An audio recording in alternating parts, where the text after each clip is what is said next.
So if you haven't heard, despite the incredible amount of hints and desire for it to happen, Sweet Victory didn't play at the Super Bowl. Instead, there was a brief flash animated scene of Squidward introducing another performer, and a clip from Band Geeks was used to transition into the song Sicko Mode. Thousands of people are extremely disappointed by this, but I'm not too disappointed. I mean, of course I would have loved to see it happen, but thinking realistically, I guess I can understand why they didn't do it. It may have seemed like there was a lot of SpongeBob fans rallying for the performance, but you need to think about how big the Super Bowl is. Millions of people watch it every year, and probably only like 20% of those millions of people are familiar with SpongeBob. Logistically, there are probably more people who are entertained by that Super Bowl performance than people who weren't. Sicko Mode is a relevant song right now, so it's something more people would have understood and enjoyed. The official video for the halftime show has almost 200,000 dislikes, but the video itself has over 1 million views. Most people watching the video probably don't even have YouTube accounts. There's a staggering amount of dislikes because people who are upset are going out of their way to voice their disappointment, and people who weren't disappointed aren't saying anything because they don't care to or they don't think they need to. So it's really hard to judge what the public opinion on this performance is, because the stats are skewed by people who are especially upset.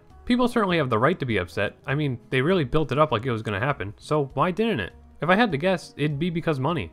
It's probably way more worth it to perform a hip new relevant song in front of an audience of over 1 million people than show some clip from some old cartoon featuring an older song. Plus they'd have to pay to get the rights to SpongeBob and Sweet Victory since they're both separate pieces of copyrighted media. I mean, they paid to get SpongeBob, but I don't know. At the end of the day, isn't it amazing that they did something at all? The desire for a performance came about because the creator of SpongeBob, Steven Hillenburg, passed away, and this was meant to be a tribute to him. And even if they didn't go all the way with it, I'm sure the huge amount of fan dedication and excitement would have been enough to make him, and anyone else who worked on SpongeBob, extremely happy. Someone on Twitter mentioned that they might do a proper tribute during the Kids' Choice Awards, and that makes a lot more sense to me. Pay tribute to him in front of an audience who are all fans of his work, rather than during a huge sporting event where most viewers probably haven't even seen Band Geeks. So I completely understand the disappointment, and I'm disappointed too, but hopefully I could help you look at things in a different way. SpongeBob means so much to a lot of us, and we don't need to see it at some sporting event to express our love. The true halftime show performance is in our hearts.